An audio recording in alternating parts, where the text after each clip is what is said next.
আজি আমি আলোচনা কৰি আছো কৃষক আন্দোলন সফল হোৱা প্ৰসংগত কাৰণ প্ৰধানমন্ত্ৰী নৰেন্দ্ৰ মোদী ডাঙৰীয়া আজি যি ঘোষণা কৰিলে এই ঘোষণাই এই কথাকে প্ৰমাণ কৰিছে যে বিগত 15টা মাহত কৃষকসকলে যি প্ৰতিবাদ কৰিছিল ৰাজধানী কপাই তুলিছিল সেই আন্দোলন সফল হ'ল কিন্তু ৰাজ্যটো কা বিৰোধী কাক লৈ যথেষ্ট প্ৰতিবাদ হৈছিল বিগত সময়ছোৱাত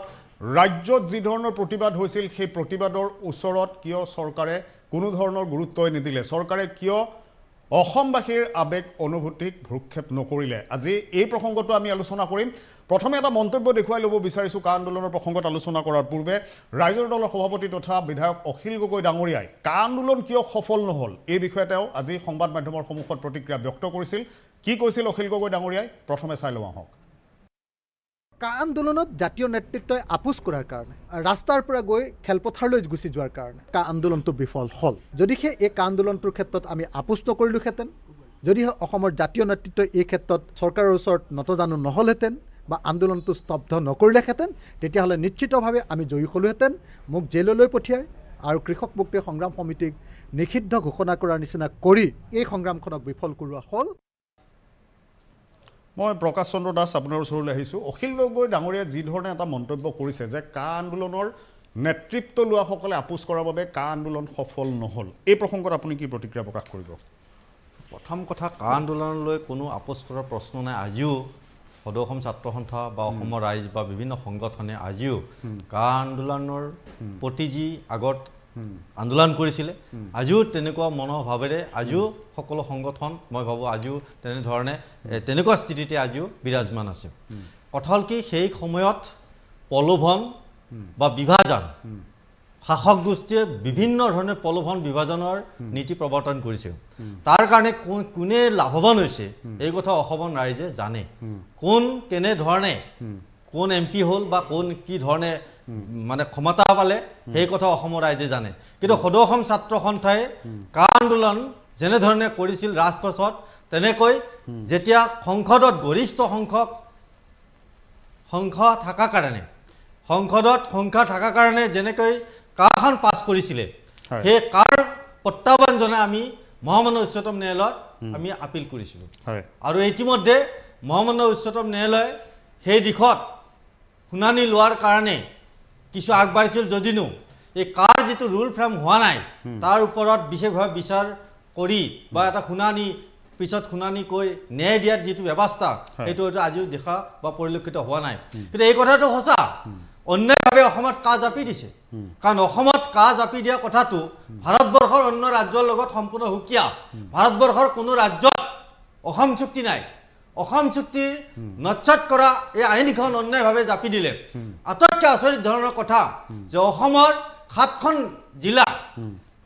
BTD কাৰ্বি আংলং ডিমা হাছাও 7খন জিলাত কা বেয়া কা তাত লাগু নহয় কিন্তু বাকী জিলাত কা লাগু হ'ব এখন ৰাজ্যৰ 7খন জিলাৰ কাৰণে কা বেয়া আৰু বাকী জিলাৰ কাৰণে কিন্তু কা লাগু হ'ব কিন্তু কেনেধৰণৰ এটা অদ্ভুত সিদ্ধান্ত এটা অসম ৰাজ্যক জাপি দিছে এতিয়াও আমি আশাবাদী যে মহামান্য উচ্চতম ন্যায়ালয়ত যি আমি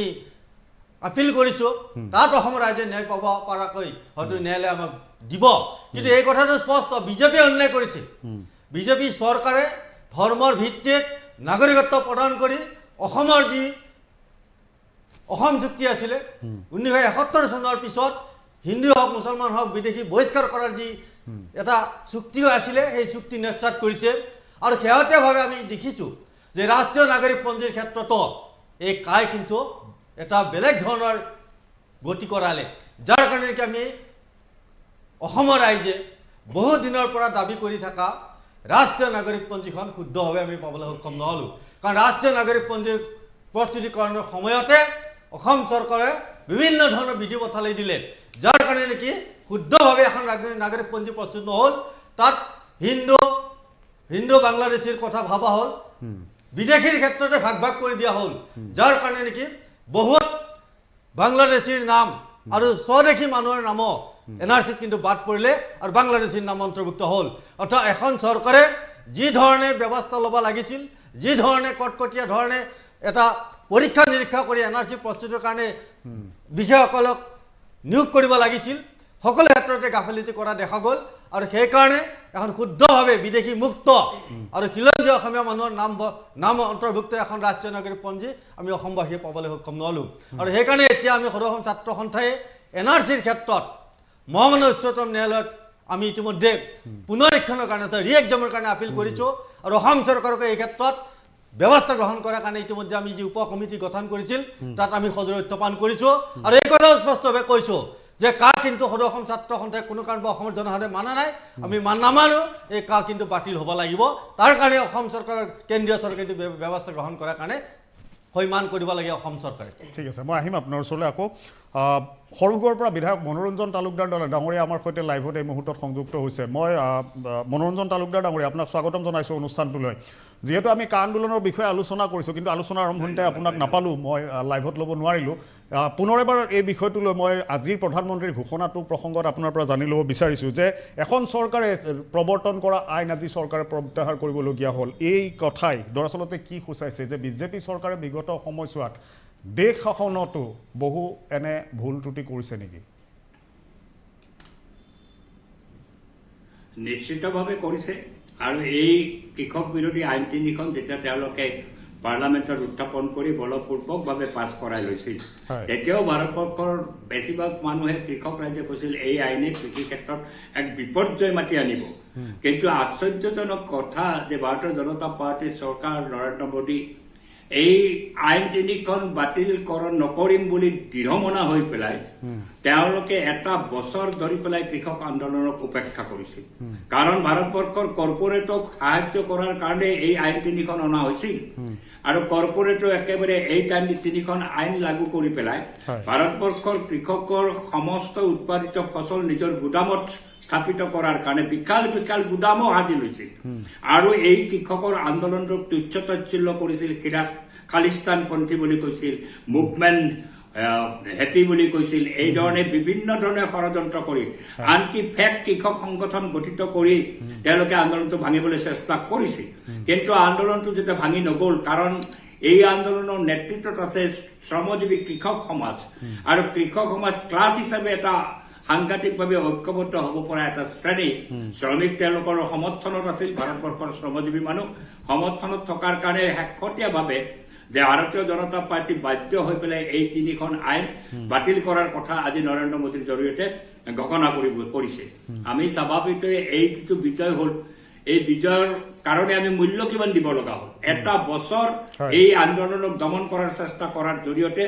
৬০ জন কৃষক মৃত্যুৰ মুখত পৰিল এই ৬০ জন কৃষকক মৃত্যুৰ মুখলৈকে ঠেলি দিয়া এনেকুৱা চৰকাৰ এক মুহূৰ্তত হলেও যে বাধ্য হৈছে আমি আদৰণি জনাইও ক'ব খুজিছো যে যদি আগতীয়াভাৱে এই সিদ্ধান্ত ল'লেহেঁতেন ৬০ জন কৃষকৰ মৃত্যু নহ'লেহেঁতেন ৰাজপথত সেইকাৰণে এই আন্দোলন আৰু কা আন্দোলনৰ চৰিত্ৰ বৈশিষ্ট্য যথেষ্ট পৃথক কা আন্দোলনত এনেকুৱা এটা ক্লাছ যি ক্লাছ আন্দোলনত সদায় ঐক্যবদ্ধ হৈ থিয় দিয়ে শ্ৰমিক আৰু কৃষক এনেকুৱা ক্লাছৰ আন্দোলন নাছিল কা আন্দোলন ফলত কা আন্দোলন ব্যৰ্থ হৈ গৈছে তাৰ নেতৃত্বৰ দুৰ্বলতাৰ ফলত কিন্তু কৃষকে দেখুৱাই দিলে ঐতিহাসিকভাৱে ইতিহাস সৃষ্টি কৰিলে যে কৃষকৰ নেতৃত্বত আন্দোলন কি ধৰণে কিমান দূৰলৈকে যাব পাৰে এটা বছৰ সমস্ত শীতকাল দিল্লীৰ ঠাণ্ডাত ৰাজপথত কৃষক আছে আৰু বাৰিষা বৰষুণ দি আছে এই বৰষুণৰ মাজত কৃষক ৰাজপথত আছে আৰু দিল্লীতে নহয় দিল্লীৰ পৰা সেই আন্দোলন বিস্তৃত কৰিছে ভাৰতবৰ্ষৰ বিভিন্ন প্ৰান্তলৈকে আজি উত্তৰ প্ৰদেশত সেই কৃষক আন্দোলন গা কৰি উঠিছে পঞ্জাবত সেই কৃষক আন্দোলন গা কৰি উঠিছে হাৰিয়ানাত কৃষক আন্দোলন গা কৰি উঠিছে আৰু এই সংগঠিত কৃষক আন্দোলন স্বাভাৱিকতে ভাৰতীয় জনতা পাৰ্টি আজি তেওঁলোকে থৰকা চুটি হেৰুৱাই পেলাই এই আন্দোলনৰ ওচৰত নথি স্বীকাৰ কৰিব লগা হৈছে তেওঁলোকেতো চেষ্টা ত্ৰুটি কৰা নাছিল গাড়ী কৃষকৰ ওপৰেদি চলাই দিছে মানুহ হত্যা কৰিছে গাড়ী চলাই দি পেলাই আজি সেই আন্দোলনৰ চৰিত্ৰ আৰু কা আন্দোলনৰ চৰিত্ৰ একে নহয় এইখিনি কথা মই স্পষ্ট কৰি দিলো কিন্তু কৃষক আন্দোলন থামি যোৱা নাই কৃষক আন্দোলনৰ অন্যান্য দাবীও আছে আপোনালোকে জানে এই আন্দোলনৰ লগত ইতিমধ্যে নেতৃবৃন্দই কৈছে মূল দাবী যিটো কৃষকৰ যে MSPৰ কাৰণে কঠোৰ আইন আজি ন্যূনতম মূল্য নাপায় ঘোষণা কৰি দিয়ে দায়িত্ব হাৰি যায় চৰকাৰ কেন্দ্ৰীয় চৰকাৰ ১৮৬৮ টকা পাৰ কুইণ্টেলত ধানৰ দাম নিৰ্ধাৰণ কৰিছে কৰবাত পাইছে নে ১৮৬৮ টকা আমাৰ অসমত ১১২০০ টকাত ধান বিক্ৰী হৈ আছে ইয়াতেতো বিজেপিৰ চৰকাৰ আছে ১৮৬৮ টকা পাব লগা ধান ১,০০০ 1200 টকাত বিক্ৰী হৈ আছে কুইণ্টলে প্ৰতি এইকাৰণে এখন কঠোৰ আইন তাত প্ৰয়োজন আছিল যি প্ৰয়োজন এতিয়াও আছে আৰু সেই দাবী এৰি দিয়া নাই কৃষকে যে MSP পোৱাৰ কাৰণে ন্যূনতম মূল্য পোৱাৰ কাৰণে এখন কঠোৰ আইন প্ৰয়োগ কৰিব লাগিব যি ইলেক্ট্ৰিচিটি বিল পাৰ্লামেণ্টত উত্থাপন কৰি থৈ দিছে কৃষক আন্দোলনৰ হেঁচাত এই আইনখন এতিয়া তেওঁলোকে কাৰ্যকৰী কৰা নাই স্থগিত কৰি ৰাখিছে কিন্তু এই যদি ইলেক্ট্ৰিচিটি বিল আহে তেতিয়াহ'লে কৃষকৰ 12টা বাজি যাব কৃষকৰ কৃষি উৎপাদনৰ ক্ষেত্ৰত সাংঘাতিকভাৱে খৰচ বাঢ়িব আৰু কৃষকে বিদ্যুৎটো নাপাব এতিয়া কৃষক এই সংগঠনসমূহে দাবী কৰিছে যে ইলেক্ট্ৰিচিটি বিল বাতিল কৰিব লাগিব সেই কামটো কৰিবলৈ যোৱা নাই আন আৰু কৃষকৰ যিটো অধিকাৰ শ্ৰমজীৱী মানুহৰ কাৰণে তাৰ কল্যাণৰ যিবিলাক আইন আছিল বাতিল কৰি দি পেলাই আজি কৃষকৰ ওপৰত আৰু এটা ব্যৱস্থাৰ মাজত তেওঁলোকক বান্ধিবলৈ চেষ্টা কৰিছে এই ব্যৱস্থা বন্ধ কৰিব লাগিব আৰু সেইকাৰণে কৃষকে এই কৃষক আন্দোলনৰ যি আজি সাফল্য 3খন আইনত বাতিল কৰাৰ মাজেদি আহিছে এই আন্দোলন আকৌ প্ৰসাৰিত হ'ব লাগিব কৃষকক বচাব লাগিলে কৃষি ক্ষেত্ৰখনক বচাব লাগিলে নহলে বিজেপিয়ে কৃষি ক্ষেত্ৰখন আজি আদানী আম্বানী সকলক গতাই দিয়াৰ কাৰণে এই 3খন আইন গ্ৰহণ কৰাৰ জৰিয়তে যিটো উদ্যোগ লৈছিল সেই উদ্যোগ কিন্তু তেওঁলোকে ত্যাগ নকৰে তেওঁলোকে আকৌ চেষ্টা কৰিব কৃষকৰ অধিকাৰ কাঢ়ি দিয়াৰ কাৰণে ঠিক আছে এইখিনি কথাবাৰ্তা মই যদিও মই পূৰ্বৰ পৰা নাছিলো মই আহিম মনোৰঞ্জন তালুকদাৰ ডাঙৰীয়া পুনৰ আপোনাৰ ওচৰলৈ আহিম মই কিশোৰ কুমাৰ কলিতা ডাঙৰীয়া আপোনাৰ ওচৰলৈ আহিছোঁ বিধায়ক ডাঙৰীয়াই যিখিনি কথা কৈছে যে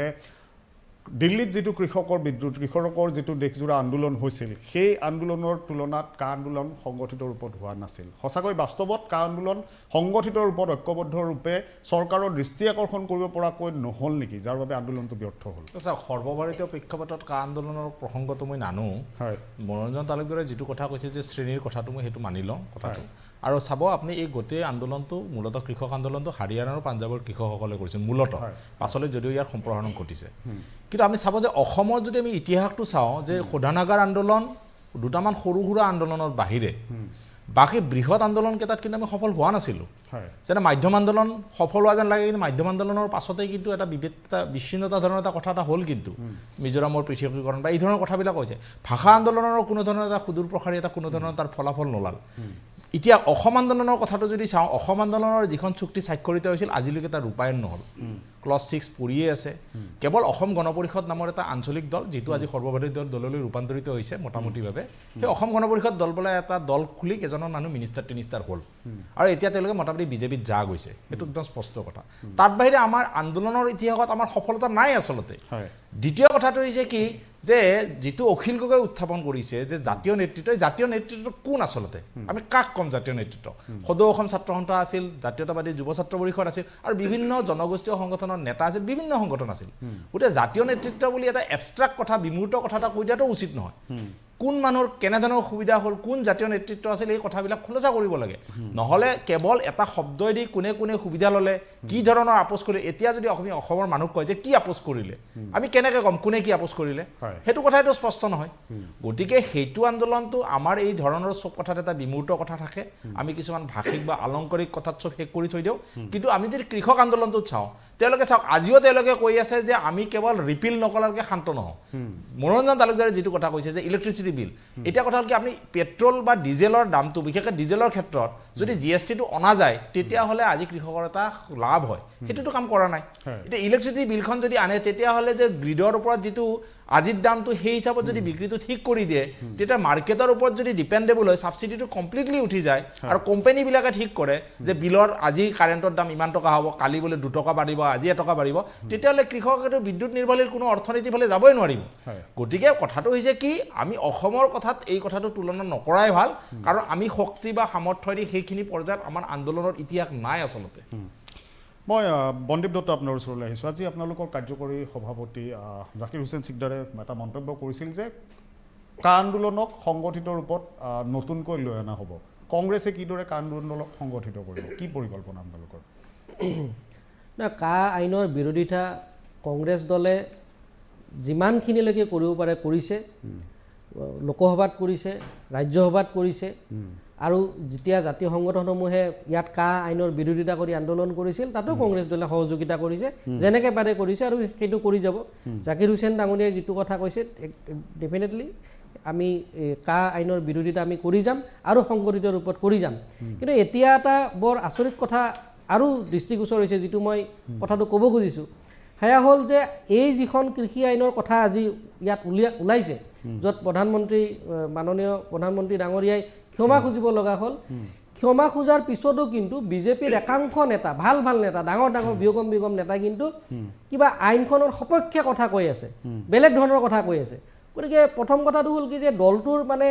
মানে খুব আনডিচিপ্লিন এটা দিশ এটা দেখা পাইছোঁ, এইটো খুব ভয়ংকৰ কথা। প্ৰধানমন্ত্ৰী এটা কথা ক'ব, আন মন্ত্ৰীবিলাকে এটা কথা ক'ব, এইটো এটা ভয়ংকৰ কথা। আৰু দ্বিতীয়তে এতিয়া অসম গণ পৰিষদ দলৰ কথা কওঁ, আজিতো ইয়াত বিজেপিৰ কোনো মানুহ নাই,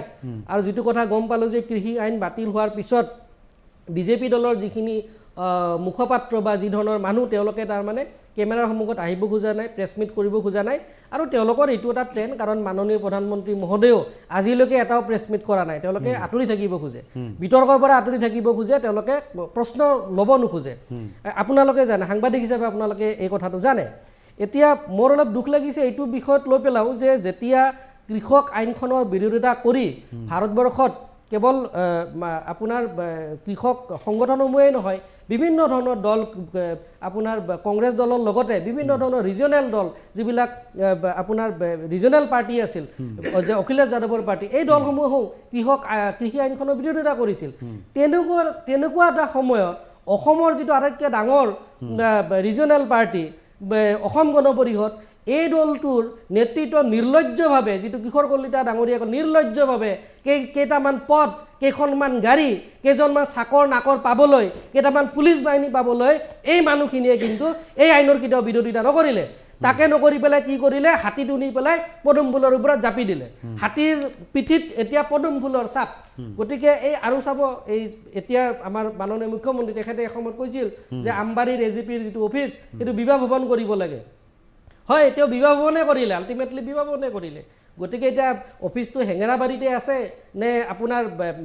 আমবাৰীতে আছে ধৰিব নোৱাৰি। মানে এই কথাটো আজি মই এইকাৰণে ক'ব লগা হৈছে, যি সময়ত এই আইনখনৰ বিৰোধিতা ভাৰতবৰ্ষৰ প্ৰতিটো জাতিয়ে আৰু সেই জাতিসমূহক ৰিপ্ৰেজেণ্ট কৰা ৰিজনেল পাৰ্টিবিলাকে এই আইনৰ বিৰোধিতা কৰিছিল, তেনেকুৱা এটা সময়ত মই এজন অসমীয়া হিচাপে মই বৰ দুখিত যে অসম গণ পৰিষদ দলে কিন্তু এই আইনখনৰ সপক্ষে নিৰ্লজ্জভাৱে সপক্ষে তেওঁলোকে মাত মাতিছিল। প্ৰথম কথা আৰু এটা কথা কৈ লৈছোঁ যে মাননীয় প্ৰধানমন্ত্ৰী মহোদয়ৰ ষ্টেটমেণ্টটো অহাৰ পিছতো কৃষকসকলে যে তেওঁক বিশ্বাসত ল'ব পাৰে, ইয়াৰ কাৰণ কি জানেনে? প্ৰধানমন্ত্ৰী মহোদয়ে 15 লাখ টকা দিয়াৰ কথা কৈছিল, প্ৰধানমন্ত্ৰী মহোদয়ে 2 কৰোৰ মানুহক মানে চাকৰি দিম বুলি কৈছিল বছৰে বছৰে। সেই প্ৰধানমন্ত্ৰী মহোদয়ে পিছত পাৰ্লিয়ামেণ্টত এনেকুৱা ধৰণৰ কথা কয় যে পকৰি ভাজিলেও হেনো সেইটো নিবনুৱাৰ মানে সংস্থাপন হয়। তেনেকুৱা এটা মিছা কথা কোৱা এজন মানুহে কেনেকৈ বিশ্বাসত ল'ব? আৰু যোৱাকালি তেওঁ এটা বিবিচিত ষ্টেটমেণ্ট দিছে, জানেনে? তেওঁ কি ষ্টেটমেণ্ট দিছে? তেখেতে কৈছে যে বেংকসমূহৰ এতিয়া যিটো অৱস্থা, এই অৱস্থাটো যথেষ্ট ভাল হৈছে, আমাৰ কিমান লছ হৈছে, বিৰোধীসকলে সেইটো কথা কয়। আমি বাহিৰৰ পৰা কিমান টকা আনিলোঁ এই কথাটো কিন্তু আলোচনা তেওঁলোকে নকৰে। কিমান আচৰিত কথা যে প্ৰধানমন্ত্ৰী মহোদয়ে গোকাত মিছা এটা কথা এটা কৈছে যে বাহিৰৰ পৰা 1 টকাও কলাধন কৰি তেওঁ যিটো চিঞৰিলে, তেওঁ যে ক'লে যে কলাধন আহিলে আমাক 15 লাখ টকাকৈ দিব, এই কথাটো এতিয়াও এই মানুহজনে ইমান মিছা কথা কৈছে। আমি খুব লজ্জিত, এই কথাটোক লৈ পেলাই আমি খুব লজ্জিত। আমেৰিকাৰ নিচিনা এখন দেশে, যি ভাৰতবৰ্ষৰ আমাৰ বন্ধু দেশ, আমেৰিকাৰ ৰাষ্ট্ৰপতিয়ে অধিসূচনা জাৰি কৰিছে যে ভাৰতবৰ্ষৰ কিছুমান প্ৰান্তত আপোনালোকে ফুৰিবলৈ নাযাব। সেই প্ৰান্তত অসম আৰু উত্তৰ পূব ভাৰতো আছে। গতিকে এইবিলাক কিন্তু বৰ শংকিত হ'বলগীয়া কথা যে উত্তৰ পূব ভাৰত আৰু অসমত আমেৰিকাৰ নিচিনা দেশৰ ৰাষ্ট্ৰপতিয়ে বা তাৰ চৰকাৰে ক'বলৈ বাধ্য হৈছে যে ইয়াত ফুৰিবলৈ নাহিব। গতিকে চাওক, আমি কোনটো দিশত গৈ আছোঁ, দেশখন কোনটো দিশত গৈ আছোঁ। আমি অৰ্থনৈতিকভাৱে বিফল হৈছোঁ, আমি সামাজিকভাৱে বিফল হৈছোঁ, আমি কোনো ফালেদি আমি আগবাঢ়িব পৰা নাই। গতিকে ডেফিনেটলি ৰাইজে এই কথাটো বুজিছে, ৰাইজে হৰুৱাইছে বিজেপিক, আৰু বিজেপি হাৰিলেই ৰাইজৰ সপক্ষে এই মানে হেৰিবিলাক হয়, মানে কামবিলাক হয়। গতিকে বিজেপিক হৰুৱাব লাগে আৰু ৰাইজে নিজৰ অধিকাৰ সাব্যস্ত কৰিব লাগে। ঠিক আছে, মই কস্তুৰী চতিয়া আপোনাৰ ওচৰলৈ আহিছোঁ। ইতিমধ্যে বনদীপ দত্তই আপোনালোকৰ বিৰুদ্ধে, অসম গণ পৰিষদৰ বিৰুদ্ধে বিভিন্ন অভিযোগ আনিছে, কিন্তু কথাটো হ'ল কা আন্দোলনৰ ক্ষেত্ৰত অখিল গগৈ ডাঙৰীয়াই যি ধৰণে মন্তব্য কৰিছে, তাৰ লগতে মই এই প্ৰশ্নটো আপোনাৰ সন্মুখলৈ আনিব বিচাৰিছোঁ। দৰাচলতে আঞ্চলিক ৰাজনীতিত খোপনি পুতাৰ বাবে একাংশৰ যি হাবিয়াস আছিল, সেই হাবিয়াস পূৰণ কৰিবলৈ গৈয়ে দৰাচলতে কা আন্দোলনটো ব্যৰ্থ কৰালে নেকি? চাওক মই আজি ইয়াত বন্দীপ দত্ত ডাঙৰীয়া তেখেতৰো প্ৰশ্নৰ কিছু উত্তৰ দিবলগীয়া আছে অখিল গগৈ মন্তব্য প্ৰসংগতো কিছু কথা ক'ব লগা আছে প্ৰথমে মই কা আন্দোলনৰ প্ৰসংগটোত এটা কথা কৈ লওঁ যে কা আন্দোলনৰ নেতৃত্বৰ ব্যৰ্থতাৰ বাবে কা আন্দোলন যদি ব্যৰ্থ হৈছে বুলি অখিল গগৈ ডাঙৰীয়াই মন্তব্য কৰে তেতিয়াহ'লে তেখেতে এটা কথা মন কৰিব লাগিব যে যি পাত হৰ বালিলে সেই একেপাত হৰ ভুগিবলো অৰ্থাৎ তেখেত নিজেও ব্যৰ্থ হৈছে তেখেত নিজে জানো নেতৃত্ব নাছিল সেই কথাষাৰ তেখেতে হয়তো পাহৰি গৈছে গতিকে আচলতে তেখেতৰ নিজৰো হয়তো আপোচ কৰাৰ এক অভ্যাস ক'ৰবাত নহয় ক'ৰবাত আছে তেওঁ পূৰ্বৰ বিভিন্ন আন্দোলনসমূহ যিবিলাক তেওঁ আন্দোলন কৰিছে আজি নদী বান্ধৰ ক্ষেত্ৰতে হওক তেওঁ আন্দোলন আধাতে এৰাৰ আমি ইতিহাস আমি দেখিছোঁ গতিকে হয়তো তেওঁ নিজৰ কথাও কৈছে সেই গতিকে মই সেইটো কথাও উল্লেখ কৰিব বিচাৰোঁ তাৰ পাছত কা আন্দোলনৰ লগত আজি যি কৃষক আন্দোলনৰ পৰিণতি তাৰ লগত যিটো তুলনা কৰা আছে আচলতে সেই তুলনাটো যুক্তিসংগত বা ন্যায়সংগত নহয় বুলি মই ভাবোঁ কাৰণ দুইটা পৰিৱেশ পৰিস্থিতি আৰু এই দুইটা আন্দোলনৰ প্ৰেক্ষাপট সম্পূৰ্ণ বেলেগ গতিকে আমি একেষাৰতে এই দুইটা আন্দোলন আচলতে তুলনা কৰি দিব নোৱাৰোঁ আৰু তাৰপিছত বন্দীপ দত্ত ডাঙৰীয়াই যি তেওঁ আচলতে অসম গণ পৰিষদক বিভিন্ন ধৰণৰ সমালোচনা কৰিছে এই সমালোচনাসমূহ শুনি মোৰ আচলতে হাঁহি উঠিছে তেখেতৰ যিখিনি সমালোচনা সেই সমালোচনাখিনিত কংগ্ৰেছ দলৰ বৰ্তমানৰ পয়া লগা অৱস্থাটোৰ বাবে তেখেতৰ যি আচলতে হতাশা সেই হতাশাহে ফুটি উঠিছে সেই কথা কিন্তু স্পষ্ট এইবাবে চাওক আজি তেওঁ ক'লে যে অসম আন্দোলনৰ যি পাছত যি অগপ দলটো গঠন হৈছিল সেই অগপ দলটোক তেখেতে মিত্ৰতাৰ যি বান্ধোনত বান্ধ খাই আছে তাৰ বাবে তেওঁ সমালোচনা কৰিছে কিন্তু বিগত নিৰ্বাচনত চাওকচোন বাঘে চাগে একেলগে পানী খোৱাৰ দৰে কংগ্ৰেছ দলে কাক লগত সামৰি লোৱা নাছিল সকলোকে সামৰি লৈ মহাজোঁটৰ নামত মহাজোঁট এটা কৰি যেতিয়া মুখ ঠেকেচা খালে তাৰ পাছত তেওঁলোকে অসম গণ পৰিষদ দলৰ মিত্ৰতাৰ ৰাজনীতিক আচলতে সমালোচনা কৰাৰ কোনো অধিকাৰ নাই আৰু সেইদৰে তেওঁলোকে কা আন্দোলন আকৌ কৰিম বুলি সংগঠিত ৰূপত কৰিম বুলি ৰাইজক আবহাওয়া ভৰাৰো কোনো আৱশ্যকতা নাই অসমৰ ৰাইজে সেয়া জানে কাৰণ এই কংগ্ৰেছ দলটোৱে সেইটো দল আছিল যি 855 জন শ্বহীদৰ তেজ ল'লে এওঁলোকে সেই দলটো আছিল যাৰ বাবে ভাষা আন্দোলন হ'ল অসমত যাৰ বাবে মাধ্যম আন্দোলন হ'ল শাসনত কোন আছিল কংগ্ৰেছ দল আৰু এই কংগ্ৰেছ দলৰ কাৰণে IMDT এক্ট আহিল যাৰ বাবে অসম চুক্তিখন ৰূপায়িত কৰিব পৰা নগ'ল বছৰৰ পাছত বছৰ ধৰি 20টা বছৰ ধৰি অসম চুক্তিখন পৰি থাকিল তাৰ পাছত বৰ্তমানৰ যিখন চৰকাৰ চলি আছে সেই চৰকাৰখনে পুনৰ অসম চুক্তিৰ ওপৰত বিবেচনা কৰিবলৈ কাম কৰিবলৈ আৰম্ভ কৰা হ'ল 20 বছৰ ধৰি পেলাই থোৱা ফাইলসমূহ আকৌ খোলা হ'ল আৰু শেহতীয়াকৈ আজি আছুৰ প্ৰতিনিধিও ইয়াত আছে তেওঁলোকে আলোচনা বিলোচনা কৰি আছে চৰকাৰৰ লগত গতিকে আমি কিছু আশা দেখিছোঁ বৰ্তমান চৰকাৰখনে সেই ধনাত্মক দিশখিনি ক'ব লাগিব আজি কিশোৰ ডাঙৰীয়া তেখেতেও এই কথাষাৰ কৈছে যে অসম আন্দোলন বিফল হ'ল কিন্তু এই কথাষাৰ মই হাড়ে হিমজুৱে বিশ্বাস কৰোঁ যে অসম আন্দোলন বিফল নাছিল কাৰণ যদি অসম আন্দোলন বিফল হ'লহেঁতেন হয়তো আন্দোলনৰ যিসমূহ ইচ্ছাকাংক্ষা আছিল বা ৰাইজৰ যিখিনি ইচ্ছা আছিল সেয়া 100% হয়তো পূৰণ হোৱা নাই কিন্তু অসম আন্দোলন যদি বিফল হ'লহেঁতেন তেতিয়া হয়তো আজি অসমীয়া সত্তাটো যিটো আমি লৈ আছোঁ সেইটো হয়তো আমি ল'ব নোৱাৰিলোহেঁতেন গতিকে অসম আন্দোলন প্ৰকৃতাৰ্থ সফল আছিল মই অনিল বড়ো ডাঙৰীয়া আপোনাৰ ওচৰলৈ আহিছোঁ অখিল গগৈকে ধৰি একাংশ সেই সময়ত প্ৰতিবাদকাৰী নেতৃত্বক জেলত ভৰাই থোৱা আছিল বাৰে বাৰে কৃষক মুক্তি সংগ্ৰাম সমিতিৰ মঞ্চৰ পৰা সেই সময়ত কোৱা হৈছিল যে চৰকাৰে ষড়যন্ত্ৰ কৰি অখিল গগৈ ধৈৰ্য গড়কে ধৰি আটাইসকলকে কাৰাগাৰত সোমাই থৈছিল দৰাচলতে অখিল গগৈ আৰু যিকেইজনক সেই সময়ত প্ৰতিবাদী নেতাক ভৰাই ৰখা হৈছিল কাৰাগাৰত ইয়াৰ বাবে কা আন্দোলনটো ব্যৰ্থ হ'ল নেকি আজি অখিল গগৈ ডাঙৰীয়াৰ ফালৰ পৰাও কিন্তু তেনে এটা মন্তব্য আমি শুনিবলৈ পাইছিলোঁ এতিয়া চাওক কা আন্দোলনটো উজনি অসমত প্ৰাৰম্ভিক অৱস্থাত শক্তিশালী ৰূপত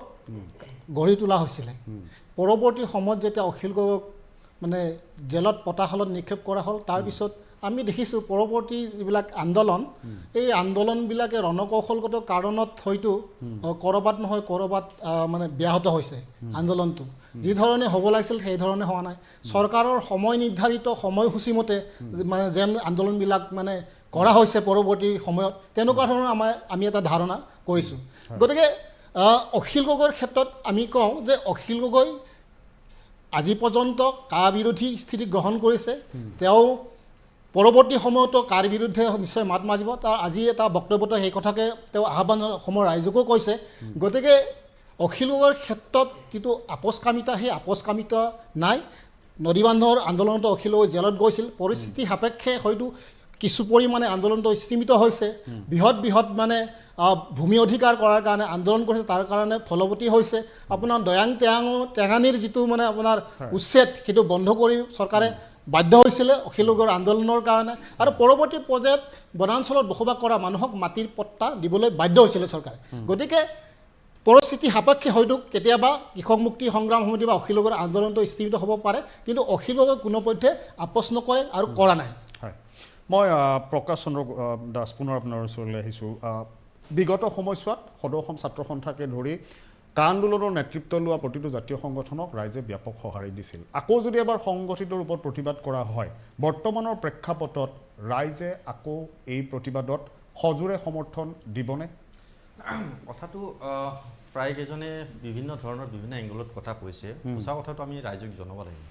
আচলতে অসমত প্ৰথমবাৰৰ কাৰণে আমি দেখাৰ সময়ত আগৰ অসম আন্দোলন বা তাৰ আগৰ কিছু আন্দোলন আমি হয়তো দেখা পোৱা নাই কিন্তু কা আন্দোলনৰ যিটো শ্বহীদ দিৱসৰ দিনা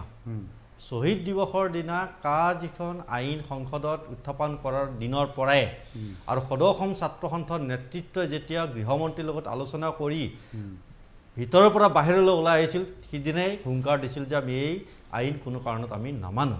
আৰু সেই কথাটো সমগ্ৰ অসমৰ সংগঠনো কিন্তু সহযোগ কৰিছে বা নিজৰ নিজৰ সংগঠনৰ দৃঢ়তাৰে ৰাইজৰ মাজত স্থিতি স্পষ্ট কৰিছিল আৰু সকলো ওলাই আহিছিল কা আন্দোলন এটা সাধাৰণ আন্দোলন নাছিল যিটো আন্দোলনে সমগ্ৰ অসমৰ জনসাধাৰণে দেখুৱাই দিছে যে অসমীয়া মানুহ অন্যায় আৰু অবিচাৰৰ বিৰুদ্ধে কেনেধৰণে থিয় দি মাত মাতিব পাৰে 5জনকৈ ফুল কুমলীয়া ছাত্ৰক হত্যা কৰিছে এদিনত গুৱাহাটীৰ মাজমজিয়াত হত্যা কৰিছে এই হত্যা কৰা কথাটো সাহস গোষ্ঠীয়ে সাংঘাতিকভাৱে শংকিত হৈছিল শংকিত হৈ ভাবিছিল যে গুলীয়ালে এই আন্দোলনটো স্তব্ধ হ'ব কিন্তু তাৰ পিছতো আন্দোলন স্তব্ধ হোৱা নাই অসমৰ বিশেষকৈ গুৱাহাটীত কাৰফিউ জনসাধাৰণে ভংগ কৰিছে কাৰফিউ ভংগ কৰা এটা আন্দোলন কিন্তু এই কা আন্দোলন আছিলে গতিকে তাৰ পিছত বিভিন্ন পৰিস্থিতি পৰিৱেশ আহিছে প্ৰলোভন আহিছে বিভাজন আহিছে প্ৰতিকূল পৰিৱেশো আহিছে কৰোণা মহামাৰীৰ নিচিনা এটা মহামাৰী আহিও জনসাধাৰণক ঘৰৰ ভিতৰত আবদ্ধ কৰি ৰাখিব পৰা এটা পৰিস্থিতি আহি গ'ল যিটো চৰকাৰখনে সুবিধা লৈছে এই কথাও কিন্তু অস্বীকাৰ কৰিব নোৱাৰোঁ গতিকে বিভিন্নজনে বিভিন্ন দিশত বা ইজনে এইটো সংগঠনে আন এটা সংগঠনক আমি ব্লেম দিয়া কথা নহয় পৰিৱেশ পৰিস্থিতিত হয় কা আন্দোলন এটা অসমৰ ক্ষুদ্ৰ এটা অসম ৰাজ্য এখন ক্ষুদ্ৰ ৰাজ্যৰ জনসাধাৰণে যি ধৰণে মাৰ বান্ধি ওলাই আহি আন্দোলনৰ প্ৰতিবাদ কৰিছিল সেই প্ৰতিবাদ কিন্তু স্বীকাৰ কৰিব লাগিব এই ক্ষেত্ৰত সাহসীয় পক্ষ যথেষ্ট শংকিত হৈছিল শংকিত হোৱাৰ পিছতো বিভিন্ন পৰিৱেশত তেখেতসকলৰ সুবিধা নোপোৱা নহয় চৰকাৰ গঠন কৰিবলৈ সক্ষম হৈছে এই কথাটো কিন্তু অস্বীকাৰ কৰিব নোৱাৰোঁ কিন্তু চৰকাৰ গঠন কৰা মানে এইটো নহয় যে কা আন্দোলন কৰা কথাটো যুক্তিযুক্ততা নাছিল সংসদত সংখ্যা আছে বিধানসভাত সংখ্যা থাকিল কাৰণে যিকোনো আইন পাছ কৰি জনসাধাৰণক তেতুচিপি হত্যা কৰাৰ নিচিনা এখন আইন পাছ কৰিব এই কথা কোনো কাৰণে জনসাধাৰণে মানি ল'ব নোৱাৰে আজিও কা আন্দোলনৰ প্ৰতি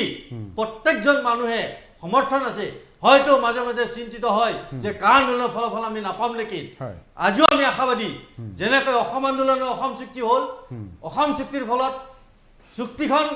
বিভিন্নজনে কিন্তু নাকচাত কৰিব বিচাৰে চুক্তি হ'ল চুক্তিৰ ফল পোৱা নাই ফলাফল আমি পাইছোঁ আজি যদি অসমৰ চাওঁ নুমলীগড় ৰিফাইনাৰী গুৱাহাটী IIT জ্যোতিচিত্ৰ বন আৰু তেনেকুৱা বহুত অনুষ্ঠান প্ৰতিষ্ঠানো হৈছে বা আমি আইনগত প্ৰক্ৰিয়াৰ বিভিন্ন ধৰণৰ আজি ৰাষ্ট্ৰীয় নাগৰিকপঞ্জীৰ কথাটো অসম চুক্তি আধাৰতে হৈছে আজি যদি আপোনাৰ ভূমি আইন প্ৰণয়ন কৰা কথাটো অসম চুক্তি আধাৰতে হ'ব এই গোটেই বিষয়বিলাক আগুৱাই নিয়াতে দিল্লীত যেতিয়া আলোচনা হয় টেবুলত দিল্লীয়ে সদায় অসমক ন্যায় পোৱাৰ পৰা বঞ্চিত কৰে অসম চুক্তিৰ সম্পূৰ্ণ ৰূপায়ণ কৰাৰ দায়িত্ব ভাৰতবৰ্ষৰ গৃহ মন্ত্ৰালয়ৰ আছিল কিন্তু গৃহ মন্ত্ৰালয়ে সেই দিশত আন্তৰিকতা নিৰ্দেশালে আজিও কা আন্দোলন কা জাপি দিছে কিন্তু অসমৰ ৰাজ্যে মানা নাই কোনো সংগঠনে মানা নাই কিন্তু বিভাজন কৰিছে প্ৰলোভন দিছে বিভিন্ন ধৰণৰ অত্যাচাৰ আৰম্ভ কৰিছে তাৰ পিছতো কিন্তু আন্দোলন স্মিত হোৱা নাই ৰাজনৈতিকভাৱে সফল হৈছে এই কথা স্বীকাৰ কৰিব লাগিব কিন্তু ৰাজনৈতিকভাৱে সফল হ'ল মানে কা মানি ল'লো সেই কথা কিন্তু নহয় সেইকাৰণে মই আহ্বান জনাওঁ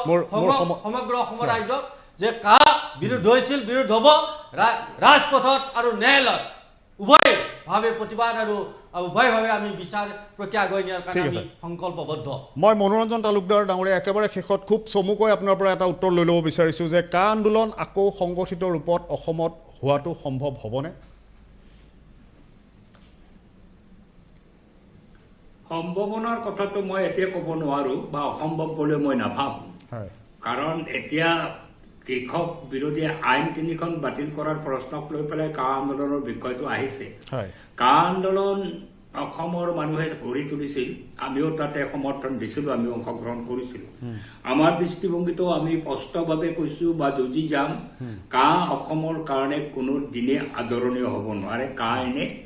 আমাৰ অসমৰ সমাজ জীৱনত যথেষ্ট পৰিমাণৰ ক্ষতি কৰিব আৰু আমাৰ ভাষা সাহিত্য সংস্কৃতিৰ প্ৰতিও ভাবুকি আনিব আৰু এই কা আইনক আমি নিশ্চিতভাৱে বাধা দিয়াৰ কাৰণে যি স্কোপত যি সুযোগত আমি আন্দোলন গঢ়ি তুলিব পাৰোঁ সেই আন্দোলনতে আমি অংশগ্ৰহণ কৰিম আৰু নিশ্চিতভাৱে আন্দোলন গঢ়ি তোলাৰ আমি চেষ্টা চলাম